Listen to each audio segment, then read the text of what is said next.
अस्सलामु अलैकुम वरहमतुल्लाहि वबरकातुहू हामिदुम व मुसल्ली अम्मा बाद। सबसे पहले आप तमामी हज़रात को मेरी तरफ़ से रमज़ान का चाँद और माह रमज़ान बहुत बहुत मुबारक। तरावीह के ताल्लुक़ से वो सवाल जो आम तौर पे लोगों की तरफ से पूछा जाता है, वो सवाल आपके सामने मैं लेकर के हाज़िर हुआ हूँ। आम तौर पर सबसे पहला सवाल ये है कि तरावी किस जगह पढ़ना अफजल है, आया मस्जिद में या घर में या फिर उसके अलावा मदरसों के अंदर जो इंतज़ामात किया जाता है वहाँ, या फिर शादी खाना वगैरह में। तो जवाबन ये अर्ज़ है कि जहाँ भी जमात का एहतमाम हो तरावी के ताल्लुक़ से, आप हर उस जगह पे तरावी की जमात करा सकते हैं, पढ़ सकते हैं। लेकिन सबसे अफजल जगह मस्जिद है। जब आप मस्जिद में तरावीह का एहतमाम करेंगे तो दूसरी जगहों के मुकाबले में आपको सवाब ज़्यादा मिलेगा। इसी तरीक़ा पर एक और सवाल किया जाता है कि तरावीह की नमाज में जब हम पढ़ेंगे तो नियत कितनी रकात का एक साथ करेंगे, आया पूरे 20 रकात की तरावीह एक साथ नियत कर लेंगे, या दो दो रकात की नियत करेंगे, या फिर चार चार रकात की नियत करेंगे।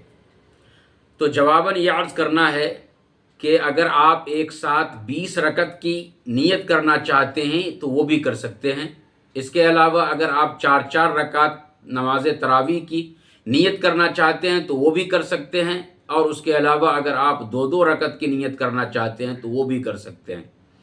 इन सबों में सबसे अफजल और बेहतर तरीक़ा ये है कि आप दो दो रकत की नियत कीजिए। इसी तरीक़ा पर एक और सवाल किया जाता है कि तरावी का वक्त कब शुरू होता है। तो याद रखिए, तरावी का वक्त इशा की नमाज के पढ़ लेने के बाद शुरू हो जाता है। और इसी तरीक़ा पर तरावीह कब से पढ़नी चाहिए, तो जब रमज़ान का चांद नज़र आ जाए उसी शाम से तरावीह भी पढ़नी चाहिए। फिर उसके बाद एक और सवाल ये किया जाता है कि आम तौर पे ये देखा जाता है कि तरावी पढ़ लेने के बाद, यानी कहीं पे तीन पारे की तरावी है, कहीं पे 5 पारे की तरावी है, कहीं पे 6 पारे की तरावी है, तो फिर उसके बाद ये हो जाने के बाद फिर आदमी सिर्फ इशा की नमाज़ पढ़ता है और उसके बाद मस्जिद से निकल जाता है, तरावी उसके बाद नहीं पढ़ता। तो इस सिलसिले में आप इस मसले को याद रखिए, और ख़ास तौर पे याद रखिए कि तरावीह में दो अलग अलग सुन्नतें हैं। एक सुन्नत है पूरे कुरान को तरावीह के अंदर सुनना और सुनाना, और दूसरी सुन्नत है पूरे रमज़ान में तरावीह का पढ़ना।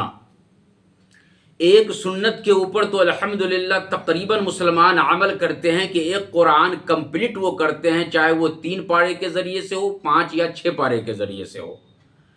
लेकिन दूसरी जो सुन्नत है वो पूरे रमज़ान तरावी का सुनना, ये आम तौर पे लोग छोड़ देते हैं। हमें चाहिए कि हम अगर 3 पारे की तरावी, 5 या 6 पारे की तरावी हमने कंप्लीट कर ली है, तो अब अपने अपने मस्जिद के अंदर या फिर अपने अपने घरों के अंदर सूरह तरावीह का भी इंतज़ाम कर लें, फ़र्दन या फिर जमात के साथ मस्जिद में जा कर के हम पढ़ें। पूरे रमज़ान हमको तरावीह पढ़नी है, ये सुन्नत तरीक़ा है।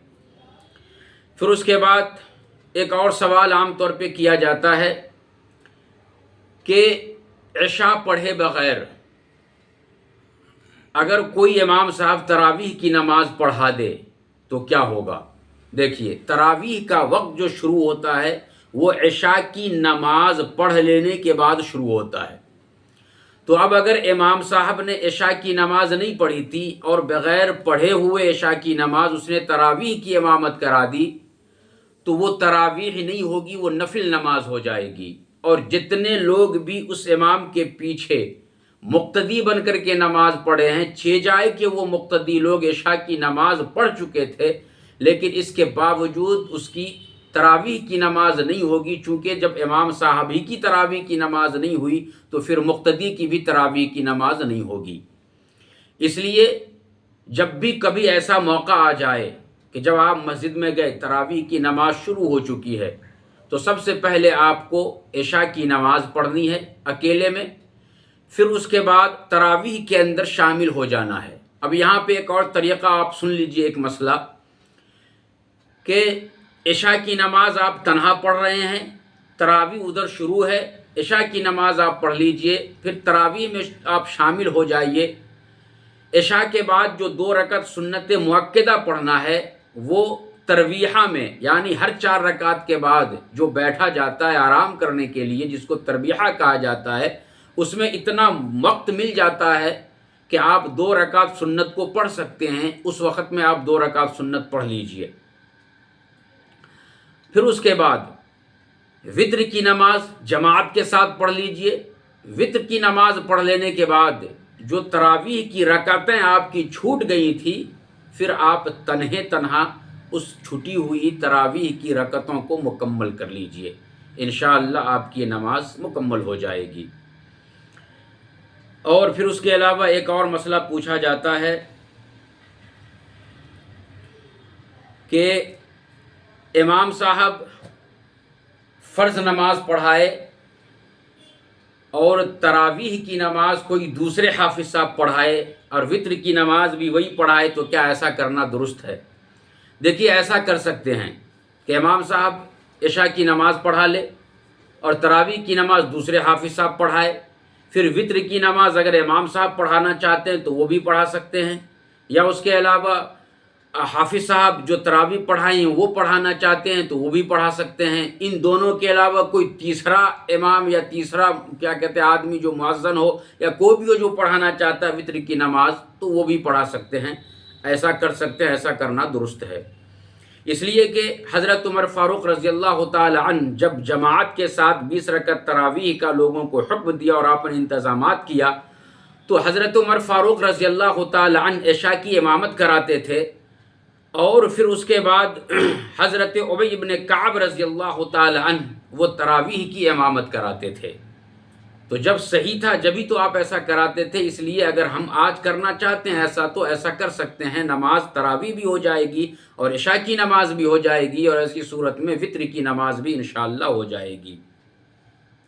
एक सवाल और लोगों के सामने ये आता है और बाकायदा हमने एक जगह देखा, एक मस्जिद में एक इमाम साहब ने ऐलान भी किया। वो तरावी मुकम्मल होने के बाद ऐलान इस तरीक़ा पर किया गया कि जो लोग इशा की नमाज जमात से नहीं पढ़े हैं वो वित्र की नमाज भी जमात से न पढ़ें। तो मैंने देखा कि भाई कई लोग आकर के वित्र की नमाज अकेले पढ़ने लगे। तो मैंने बाद में उनको बतलाया और मसला समझाया, तो अल्हम्दुलिल्लाह वो समझे और उसके बाद फिर उन्होंने अमल किया। तो देखिए, मसला ये है कि अगर कोई शख्स तन्हा इशा की नमाज पढ़ा तो तन्हा इशा की नमाज पढ़ने वाला वित्र की नमाज जमात के साथ अगर पढ़ना चाहे तो वो पढ़ सकता है। उनकी वित्र की नमाज सही और दुरुस्त हो जाएगी। और फिर उसके बाद एक और सवाल ये किया जाता है कि नमाज तरावीह के अंदर कुरान करीम की जो तिलावत की जाती है उसमें 14 जगह पे आयत सजदा आता है। तो आयत सजदा का ऐलान करना चाहिए या नहीं करना चाहिए? तो देखिए, आयत सजदा जब आए तो हाफिज़ साहब को चाहिए कि वो सजदे की आयत का ऐलान कर दे कि पहली रकात में या दूसरी रकात में सजदा है। तो फिर आदमी जो है पहले से उसको जब मालूम हो जाएगा तो वो भी सजदे के अंदर जाने के लिए तैयार हो जाएगा। वरना आम तौर पे जब ऐलान नहीं होता तो आदमी सजदे में जाने के बजाय रुकू के अंदर चला जाता है। ये कन्फ्यूज़न हो जाया करता है। लिहाजा बेहतर ये है कि ऐलान कर दिया जाए आयत सजदा का। लेकिन अगर कहीं पे ऐलान अगर नहीं भी करता है तो तरावीह की नमाज के अंदर कोई फ़र्क पैदा नहीं होगा, तरावीह की नमाज उनकी हो जाएगी। तो ये ऐसे मसाइल हैं जो आम तौर पर तरावीह के ताल्लुक़ से रमज़ान के महीने में लोग जो है पूछते हैं। वो तमाम मसाइल मैंने आपके सामने रखे हैं। उम्मीद है आपको समझ में आया होगा। और इसी तरीक़ा पर अगर आप हमारे और रमज़ान के ताल्लुक़ से, रोज़े के ताल्लुक़ से वीडियोज़ और मसले मसाइल अगर आप जानना चाहते हैं और देखना चाहते हैं तो आप कमेंट कीजिए। इंशाअल्लाह मैं मज़ीद वीडियो ज़कात के ताल्लुक़ से भी बनाने की कोशिश करूँगा और रमज़ान के जो भी रोज़े के मसले मसाइल हैं वो भी आपके सामने मैं रखने की कोशिश करूँगा। आप तमामी हज़रात हमारे चैनल मौलाना ग़यास क़ासमी को सब्सक्राइब कीजिए और लाइक कीजिए। अल्लाह हाफ़िज़।